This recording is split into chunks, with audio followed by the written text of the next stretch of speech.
Hey everybody, it's Jason Blaha here, and today I want to chat with you guys a little bit about the deficit deadlift as a hypertrophy tool. Now, one of the problems that we have with deadlifting in general is that it isn't considered to be a particularly good hypertrophy exercise by most experts. And there's a reason, even on novice strength programs, we keep deadlift volume low. We don't ever put a lot of focus on it. On the most effective programs for novices, we usually have them do one set of deadlifts. And that's true of the majority of those programs that you look at. And it's because we're just trying to get them stronger, get them used to deadlifting, get them used to handling a heavier weight, and then we use other exercises to hypertrophy them. But the beauty of the deficit deadlift is that it corrects a lot of the complaints that experts have regarding the deadlift. Now, you're going to get a lot of people who argue and say, well, I got really jacked doing tons of deadlifts. Well, maybe you did. Just maybe it wasn't the most efficient way to do it. And I'm a big fan of the deadlift. So when I make that statement, consider that I actually think the conventional deadlift is the greatest exercise of all time. It's my actual favorite exercise. It is my favorite exercise. Okay? So that being said, I'm biased in favor of the deadlift. So when I say that the conventional deadlift is not a particularly good hypertrophy exercise, put that into perspective. I'm someone who loves the deadlift, and even I'm saying that. And it just has to do with the biomechanics involved in it. So people would say, why is that?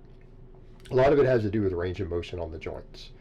Now, when we say that a longer range of motion has more strength potential, it doesn't always mean that adding an inch to your range of motion is going to cause a measurable difference in hypertrophy. Okay, right? It doesn't mean that. And when I didn't mean to say strength potential, I meant hypertrophy a minute ago. Hypertrophic potential would be a better way to term it. It's that longer ranges of motion at the joint are generally associated with more hypertrophy. That's not an absolute statement. So again, I don't want people to hear me say that and say, oh, well, we should always be focused on the longest range of motion possible all the time for hypertrophy. No, because that's not true. We're doing multiple exercises. There's different joint angle specificity involved. You know, it's not like you're only doing a single exercise for all your hypertrophy. You shouldn't be.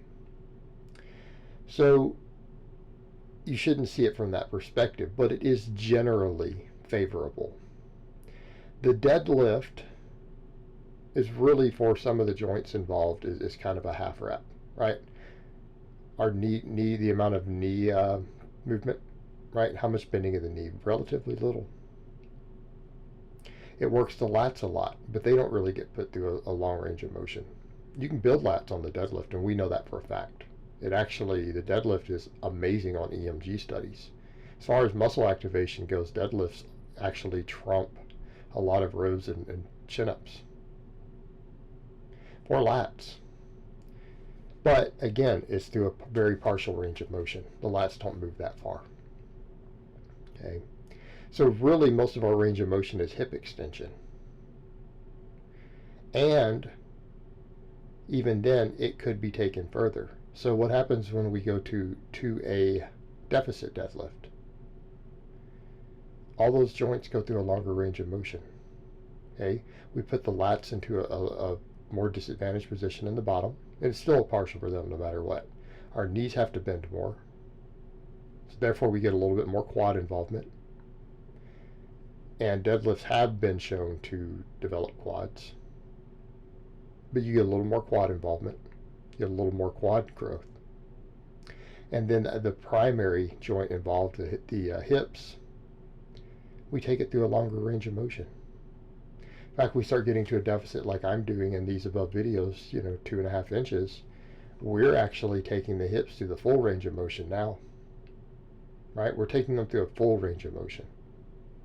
So all the hip extensors are now getting maximum tension. Okay. Again, we're going through a full range of motion at the hip joint. Once we go into a pretty good sized deficit. All right, so we're changing all these ranges of motion. All the hip extensors, it's now a very, very solid hypertrophy exercise for them because it is not a partial at that point at all. We get a little bit more quad. right? The lats have to work a little bit harder due to the lower angle. So we're overall getting much, much, much better stimulus. What's the other complaint? The amount of weight used. Deadlifts are a very, very extreme axial loading exercise, right? What do we mean by axial loading? How much we're compressing the spine. There does seem to be a spinal compression component to recovery. There's a spinal compression component to recovery for system-wide recovery. Now, usually most recovery that we're thinking of tends to be at the muscular level, right? Muscular level, the tendon level, everything else. Now, that would be a big perk of the deadlift, by the way, is that it is very, very good for building tendon strength throughout the body.